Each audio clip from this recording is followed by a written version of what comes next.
Savez-vous que nous ne voyons pas le monde tel qu'il est réellement? Eh oui, notre cerveau n'est pas capable de traiter toutes les informations qu'il reçoit. Mais alors, comment est construite une perception?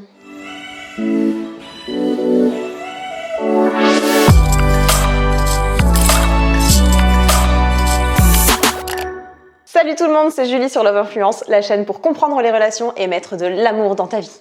Aujourd'hui, on va expliquer pourquoi si on demande à 10 personnes différentes comment elles ont vécu une même situation, on risque d'avoir 10 récits différents. On va essayer de comprendre aussi pourquoi les autres ne comprennent pas nos sous-entendus et apporter plus de tolérance dans nos relations grâce à la compréhension de 3 biais du cerveau par lesquels nous percevons le monde. Let's go! Si je vous pose la question, qu'est-ce qu'une bonne température pour vous? J'imagine que vous avez déjà une réponse qui vous vient en tête. Et pourtant, vous ne savez pas encore si on parle de la température du corps ou de la température extérieure. Intéressant, n'est-ce pas? Vous êtes-vous déjà demandé si votre bonne température était la même pour tout le monde? Eh bien, il y a des chances que non. Par exemple, si vous habitez au pôle Nord, il y a des chances que votre bonne température soit aux alentours de 5 degrés, tandis que si vous habitez dans un pays chaud, il est possible que votre bonne température soit plutôt aux alentours de 35 degrés. Donc vous voyez déjà, on a des différences en fonction de la localisation. Tout est une question de perception. Il faut savoir que chaque personne a une vision différente du monde.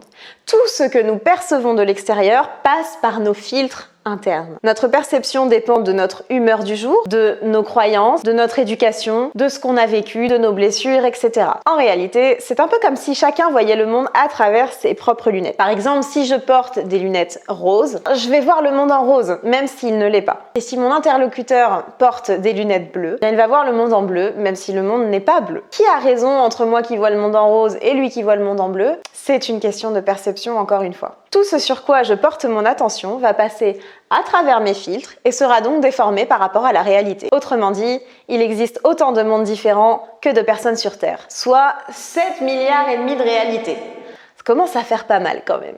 Alors en termes de relations, vous comprendrez tout de suite que pour se parler et se comprendre, eh bien il va falloir s'intéresser au monde de l'autre, s'ouvrir à lui, pour essayer de comprendre quelle est sa propre manière de voir le monde. Concrètement, comment ça se passe tout ça? Eh bien mon cerveau va déformer la réalité pour me montrer ce qui correspond à mes croyances, en passant principalement par 3 biais. Ce qui m'amène au premier point de la vidéo, le biais de sélection. Nous sommes en permanence stimulés par des milliers d'informations. Par exemple, ici, j'ai l'information de la couleur des murs, de la texture du canapé, de la température ambiante. Bref, j'ai plein d'informations qui passent par mes 5 sens. Certaines informations sont jugées inutiles et passent aux oubliettes, donc je ne me rends même pas compte qu'elles sont là. Par exemple, le poids de nos vêtements. On ne le sent pas, et pourtant, il y a bien un poids sur mes épaules, mon ventre, mes jambes, etc. Parmi tout ça, notre cerveau est seulement capable de traiter 4 ou 5 informations simultanément. Donc, il sélectionne. Vous imaginez que parmi les milliers d'infos disponibles en permanence autour de moi, captées par mes 5 sens, il en sélectionne 4 ou 5.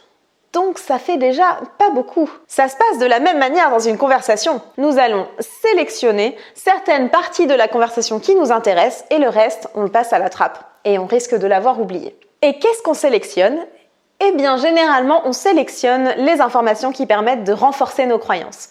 Par exemple, si j'ai tendance à croire que tous les chiens sont méchants et que j'aime pas trop les chiens, je vais sélectionner dans ma mémoire toutes les fois où j'ai eu des mauvaises expériences avec les chiens. Et je vais complètement oublier toutes les fois où j'ai eu de bonnes expériences. Je vais donc renforcer ma croyance en sélectionnant les informations qui me permettent de valider ma croyance. Petite parenthèse, il est bien connu que nous retenons mieux une information si elle est associée avec une émotion. Donc on notera, et c'est très important, que selon notre état émotionnel du jour, on ne va pas sélectionner les mêmes informations.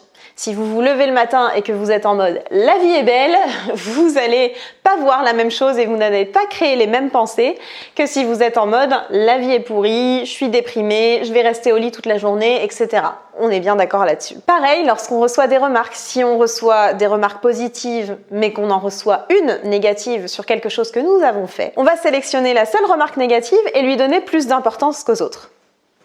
Pourquoi? Une fois les informations sélectionnées, ce n'est pas fini. Elles vont encore être déformées et c'est ce qui m'amène au point suivant, le biais de distorsion. Le cerveau traite les informations de manière groupée. Il va associer l'information qu'il reçoit à ce qu'il connaît déjà, de manière à lui donner un sens. Ainsi, vous êtes parfaitement capable de lire le petit texte qui s'affiche ci-dessous, même s'il n'est pas écrit en français correct. L'information arrive de manière partielle et ton cerveau est capable de la reconstituer pour lui donner du sens. En fait, ton cerveau est capable d'adapter la réalité à ce que tu crois et à ce que tu es en train de vivre intérieurement. Je parle bien sûr de ton état émotionnel. Par exemple, si on est dans la forêt et qu'on entend un petit craquement, s'il fait jour, bon, c'est pas grave.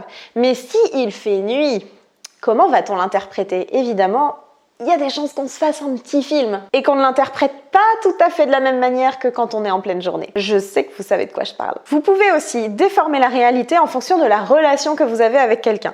Par exemple, si votre collègue de travail arrive et ne vous a pas dit bonjour, vous n'aurez certainement pas la même interprétation en fonction de si vous aimez bien cette personne ou si vous ne l'aimez pas. Par exemple, si vous aimez bien cette personne, vous allez vous dire oui, il m'a pas dit bonjour, bon, c'est pas très grave.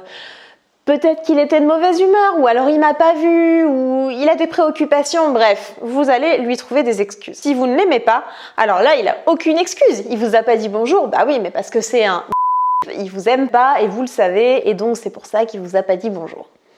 On est d'accord que l'interprétation est différente en fonction de vos prérequis internes. Encore une fois, notre cerveau adapte la réalité à nos croyances et ne nous montre pas la réalité telle qu'elle est. C'est la même chose lorsqu'on dit « j'ai vu une énorme araignée ». Bon, vous aurez compris que l'araignée n'est peut-être pas si énorme que ça, mais que ça traduit simplement que cette personne a très peur des araignées. Donc on adapte, encore une fois, les événements en fonction de ce qu'on croit, des relations qu'on a avec les personnes, de notre état interne, de notre éducation, etc., etc.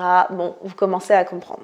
Et ce n'est pas fini. Après avoir été sélectionné, puis distordu, l'information peut passer par un troisième filtre, le filtre de la généralisation, ce qui nous amène au troisième et dernier point de cette vidéo. C'est un biais qui fait que l'on prend pour acquis ce qu'on a vécu. C'est-à-dire qu'on considère que ce qu'on a vécu reste vrai en permanence. Ce biais est très facilement identifiable, c'est dès lors qu'on utilise les mots tout, tous, toujours, tout le temps, jamais, tous ces petits mots-là, quoi. Par exemple, t'es toujours en retard, t'es jamais là. Et en plus, généralement, c'est des reproches.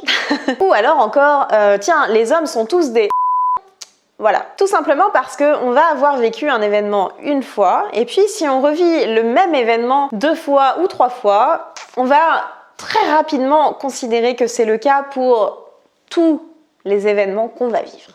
Bien entendu, c'est une erreur d'interprétation puisque ça ne prend pas en compte toutes les fois où ce n'est pas le cas. Vous voyez donc ici que nos perceptions ont une influence sur nos croyances ont une influence sur nos perceptions, et c'est le cercle vicieux. Parce qu'en fait, si j'ai la croyance que tous les hommes sont des...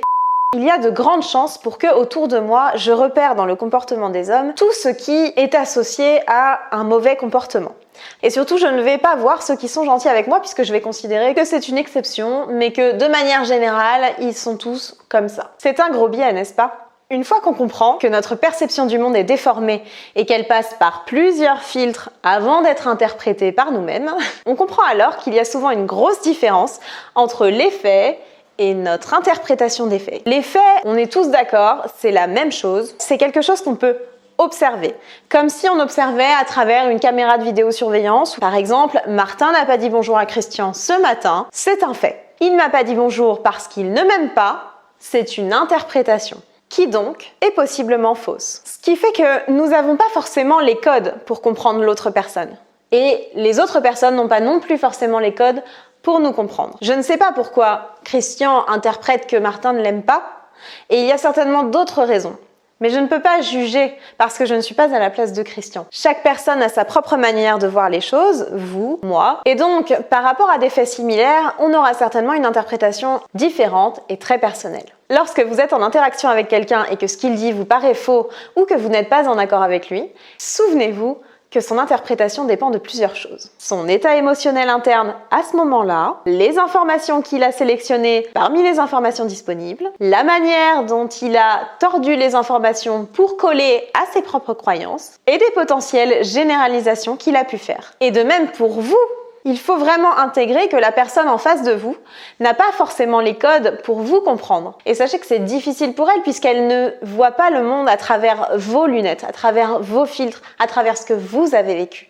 C'est pas forcément évident pour l'autre, tout comme c'est pas forcément évident pour vous. Ce n'est pas non plus parce que vous faites le choix de vous ouvrir à l'autre et d'essayer de comprendre le monde de l'autre que l'autre doit aussi faire le choix de vous comprendre. Alors, pour en revenir à vos relations, lorsque ça devient un petit peu délicat, prenez de la distance et prenez le temps de vous poser et de vous poser cette question-là. Quels sont les faits et qu'est-ce que j'ai interprété? Quelle est ma perception des faits? Dites-moi dans les commentaires si vous réussissez à faire la différence entre les faits et votre interprétation des faits. Dites-moi si vous arrivez à voir quelles sont vos perceptions par rapport à ce qu'il s'est passé, ce que vous vous racontez. En attendant, prenez bien soin de vous. Si vous avez aimé cette vidéo, pensez à liker et à vous abonner. Et moi, je vous dis à très vite sur Love Influence avec plein d'astuces pour comprendre les relations et communiquer autrement.